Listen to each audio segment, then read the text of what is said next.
Hello, good morning to all of you. This is part 1 Basics of KP Paddhati. For example, I have taken my own horoscope born on 7th October 1952 at night 23:45 or 11:45 Udupi district, actually Parampadli village. Okay? Krishnamurti Paddhati, you will get direct Kaspal chart and birth chart. Birth chart is Mithuna Lagna, ಎರಡನೇ ಮನೆಯಲ್ಲಿ Ketu, fourth house Surya and Saturn, fifth house Mercury, Venus, seventh Mars, Rahu in eighth house, Jupiter retro in 11th house, Moon exalted in 12th house. Okay, Kaspal chart. See, Moon has joined 11th house. Mithun Lagna, Ketu in second house, and Mercury joined Sun and Saturn. Venus in fifth house, Mars come to sixth position. Sixth house, Mars is very good. 11th house, Jupiter and Moon constituting Gajakesari Yoga. That's also good. Jupiter, Venus aspecting each other. That is also good. So, if you look at the Bhava details, Placidus system. So, first house, second house, third house, fourth house. See here, house will come. Okay. So, you should know house significations. You should know planet significations. ಗ್ರಹಗಳ ಹಾಗೂ ಮನೆಯ ಗುಣಗಳ ಬಗ್ಗೆ ಗೊತ್ತಿರಬೇಕು. ನಕ್ಷತ್ರ ಅಧಿಪತಿ, ನಕ್ಷತ್ರ lord, sub lord, ಆಮೇಲೆ ಸಬ್ ಲಾರ್ಡ್. ಆಯಿತಾ? ಸೊ ಕೃಷ್ಣಮೂರ್ತಿ ಪದ್ಧತಿಯಲ್ಲಿ ಏನು ನೀವು ತಿಳ್ಕೊಳ್ಬೇಕಂದ್ರೆ, ಸಪೋಸ್ ನಾನೀಗ I want to decide his profession. So I want to see sixth house and 10th house. 6th house sub-lord, 10th house sub-lord. Remember, okay? So 10th house gives profession, 6th house gives services or job. Okay? Now that I will tell you by when explaining the details. See, star lord ಅನ್ನೋದು ಜಾತಕನ ಮಹಾದಶವಾಗಿರ್ತದೆ. ಈಗ ಚಂದ್ರ ನನ್ನ ಇದರಲ್ಲಿ ಚಂದ್ರನು ರೋಹಿಣಿ ನಕ್ಷತ್ರದಲ್ಲಿ 2ನೇ ಪಾದದಲ್ಲಿ ಇರುವವರು. ಅದರಿಂದ 16 ಡಿಗ್ರಿ 9 ನಿಮಿಷ ಇದ್ದರೆ ಅದು ಅರ್ಧ ಆಗ್ತದೆ. ಬರ್ತ್ ಮಹಾದಶ ಚಂದ್ರನ ಆಗಿರುತ್ತೆ, ಮಹಾದಶ. ಓಕೆ, ಅದೇ ಸಬ್ ಲಾರ್ಡ್ ಶನಿಯದ್ದಾಗಿರುತ್ತೆ. ಸಬ್ ಲಾರ್ಡ್ ಪ್ರತ್ಯಂತರ ದಶ ಬುಧನದ್ದಾಗಿರುತ್ತೆ. ಇದು ನಿಮಗೆ ಗೊತ್ತಿರಬೇಕು ಕೃಷ್ಣಮೂರ್ತಿ ಪದ್ಧತಿಯಲ್ಲಿ. ಓಕೆ, ಈಗ ಸೂರ್ಯನ ಕೋಆರ್ಡಿನೇಟ್ಸ್ ನೋಡಿ ಇಲ್ಲಿ ಹಾಕಿದ್ದಾರೆ. ಒಂದು ವೆರಿ ಸ್ಟ್ರಾಂಗ್ ಸಿಗ್ನಿಫಿಕೇಟರ್, ನಾರ್ಮಲ್ ಸಿಗ್ನಿಫಿಕೇಟರ್, ವೀಕ್ ಸಿಗ್ನಿಫಿಕೇಟರ್. ಇದು ನಿಮಗೆ ಮೊದಲು ತಿಳಿಬೇಕು. ನಾನು ಅದನ್ನು ಕೆಳಗಡೆ ಕೊಟ್ಟಿದ್ದೇನೆ. ಗ್ರೀನ್ ಕಲರ್ ಬೆನಿಫಿಕ್ಸ್, ಆಮೇಲೆ ಆರೆಂಜ್ ಪಟ್ಟಿ ದಟ್ ಈಸ್ ಮೆಲ್ಫಿಕ್.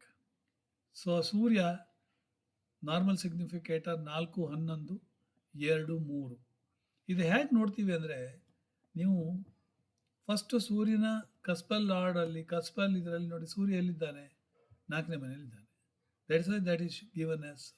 ಓಕೆ, ಸೊ ಸೂರ್ಯನ ನಕ್ಷತ್ರ ಯಾವುದು ನೋಡಿ?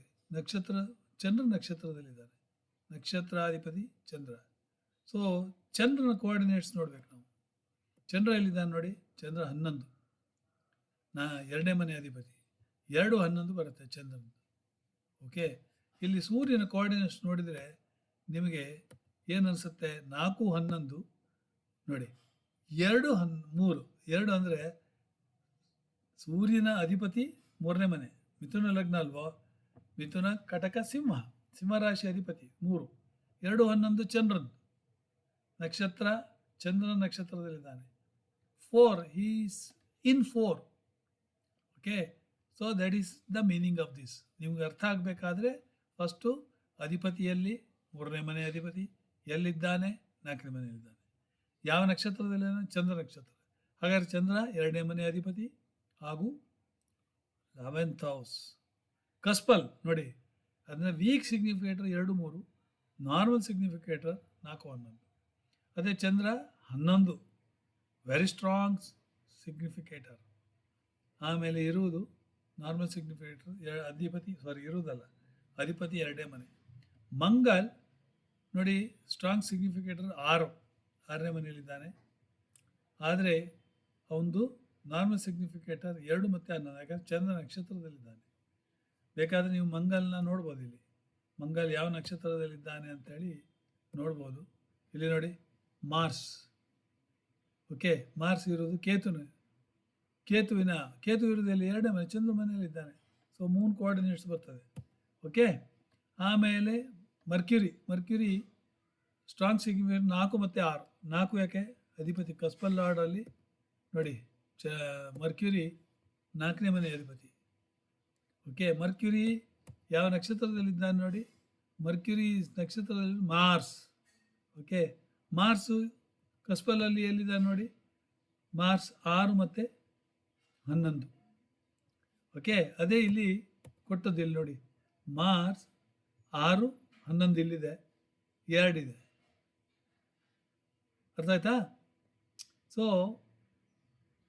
6, 2, 11 normal significator, strong significator. So Mercury 4, 6, 6, 11 ಮಾರ್ಸಿಂದ ಬಂತು. 4 ಮತ್ತು 1 ಅವನು ಇರುವಂಥ ಮನೆ ಅಧಿಪತಿ. ಹಾಗೆ ಬೃಹಸ್ಪತಿ ಎಲ್ಲಿದ್ದಾನೆ? 11ನೇ ಮನೆಯಲ್ಲಿದ್ದಾನೆ, ನಾರ್ಮಲ್ ಸಿಗ್ನಿಫಿಕೇಟರ್. ಅದೇ ಸ್ಟ್ರಾಂಗ್ ಸಿಗ್ನಿಫಿಕೇಟರ್ ಯಾವುದು? 5, 5th. ಯಾಕಂದರೆ ಅವನು ಶುಕ್ರ ನಕ್ಷತ್ರದಲ್ಲಿರಬೇಕು. ನೋಡಿ ಬೃಹಸ್ಪತಿ ಎಲ್ಲಿದ್ದಾನೆ? ಬೃಹಸ್ಪತಿ ಇಲ್ಲಿ ನೋಡಿ ಶುಕ್ರ ನಕ್ಷತ್ರ, ನಾನು ಹೇಳಿಲ್ವ, ಶುಕ್ರ ನಕ್ಷತ್ರದಲ್ಲಿದ್ದಾನೆ. ಆದ್ದರಿಂದ ಶುಕ್ರ ಎಲ್ಲಿದ್ದಾನೆ?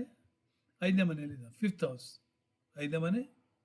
ಬೃಹಸ್ಪತಿ ಮಿಥುನ ಲಗ್ನಕ್ಕೆ ಅವ ಇರುವುದು 11ನೇ ಮನೆ.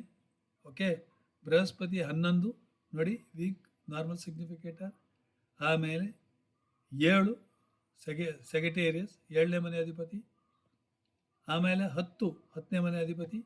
12 ಯಾಕಂದರೆ ಅಲ್ಲಿ 12th ಹೌಸ್. 5, 11, 7, 10, 12 ಯಾಕಂದರೆ 12th ಹೌಸ್ ಈಸ್ ವೀನಸ್. ವೃಷಭ ರಾಶಿ ಅಧಿಪತಿ 12th, ಪಂಚಮದಲ್ಲಿದ್ದಾನೆ, ತುಲಾದಲ್ಲಿದ್ದಾನೆ, 12th ಹೌಸ್ ಅಧಿಪತಿ. ಬೃಹಸ್ಪತಿ 7ನೇ ಮನೆ ಅಧಿಪತಿ, 10ನೇ ಮನೆ ಅಧಿಪತಿ. ನೋಡಿ 7, 10, 11ರಲ್ಲಿ ಇರುವುದು. ನಿಮಗೆ ಅರ್ಥ ಆಯ್ತಲ್ಲ? ಇದನ್ನು ಅರ್ಥ ಮಾಡ್ಕೊಂಡ್ರೆ ಭಾಳಷ್ಟು ಬಂತು ಅಂತ ನಾನು ಹೇಳ್ತೇನೆ. ಆಮೇಲೆ ನಿಮಗೆ ನೋಡಿ 10th ಕಸ್ಪಲ್ ಸಬ್ ಲಾರ್ಡ್ ಎಲ್ಲಿದ್ದಾನೆ? ಹೆಂಗೆ ಹುಡ್ಕೋದು? 10th ಕಸ್ಪಲ್ ಸಬ್ ಲಾರ್ಡ್ ಇಲ್ಲಿದೆ ನೋಡಿ. 10ನೇ ಮನೆ ಕಸ್ಪಲ್ ಸಬ್ ಲಾರ್ಡ್ ನೋಡಿ ಇಲ್ಲಿ 10th ಹೌಸ್ ನೋಡಿ. ಓಕೆ, ಸಬ್ ಲಾರ್ಡ್ ಯಾವುದು? ಮಂಗಲ್ ಸಬ್ ಲಾರ್ಡ್. ಓಕೆ, ಮಂಗಲ್ ಸಬ್ ಲಾರ್ಡ್ ಆದರೆ ನಕ್ಷತ್ರ ಲಾರ್ಡ್ ಯಾವುದು ನೋಡಬೇಕಾದ್ರೆ ಮಂಗಲ್ ನೋಡ್ಬೇಕು ನೀವು. ಇಲ್ಲಿ ನೋಡಿ ಮಾರ್ಸ್ ನಕ್ಷತ್ರ ಲಾರ್ಡ್ ಈಸ್ ಕೇತು, ಅವನ ಸಬ್ ಲಾರ್ಡ್ ಮೂನ್. ನೆನ್ಪಿಟ್ಕೊಳ್ಳಿ. ಓಕೆ, ಈಗ ನಾನು ಇಲ್ಲಿ ಬರ್ತೇನೆ. ಮಾರ್ಸ್ ಅವನ ಸ್ಟಾರ್ ಲಾರ್ಡ್ ಕೇತು, ಅದರ ಸಬ್ ಲಾರ್ಡ್ ಮೂನ್. ಅಂದರೆ ಈಗ ಇಲ್ಲಿ ಕೋಆರ್ಡಿನೇಟ್ಸ್ ಬರೆದು ಇದು ಒಳ್ಳೆ ಆಯ್ತು ನೋಡಿ. ಮಂಗಲ್ 6, 2, 11, ಕೇತು 4, 2, 11, ಬೃಹಸ್ಪತಿ 11, 2. ಇಲ್ಲಿ ಯಾವುದು ನಿಮಗೆ ಜಾಸ್ತಿ ಕಾಣಿಸ್ತಾ ಇದೆ? 10ನೇ ಮನೆ 6 ನೋಡಿ. ಸರ್ವಿಸಸ್ ಬೇಕೇ ಬೇಕು, 2 ಬೇಕೇ ಬೇಕು. ಸರ್ವಿಸಿಂದ ನಿಮಗೆ ಹಣ ಬರ್ತದೆ, ಬ್ಯಾಂಕ್ ಬ್ಯಾಲೆನ್ಸ್. 11 ಲಾಭ ಬರ್ತದೆ, 2, 11, 4 ಹ್ಯಾಪಿ ಹೋಮ್. ಸೊ ಆಮೇಲೆ 6ನೇ ಮನೆ 6th ಕಸ್ಪಲ್ ಏನು ನೋಡೋಣ. 6th cuspal sub lord is Mercury, star lord Mars, ಅದರ ಸಬ್ ಲಾರ್ಡ್ ಮರ್ಕ್ಯುರಿ. ಬೇಕಾದ್ರೆ ನೋಡಿ 6th ಕಸ್ಪಲ್ ಸಬ್ ಲಾರ್ಡ್ ನೋಡಿ. 6ನೇ ಮನೆ ಸಬ್ ಲಾರ್ಡ್ ಇಲ್ಲಿ ಮರ್ಕ್ಯುರಿ. ಅವಾಗ ಮರ್ಕ್ಯುರಿಯ ಸ್ಟಾರ್ ಲಾರ್ಡ್ ಇಲ್ಲಿ ನೋಡಿ, ಇಲ್ಲಿ ಮರ್ಕ್ಯುರಿ. ಇಲ್ಲಿ ನೋಡಿ ಮರ್ಕ್ಯುರಿಯ ಮಂಗಲ್ ನಕ್ಷತ್ರ ಲಾರ್ಡ್.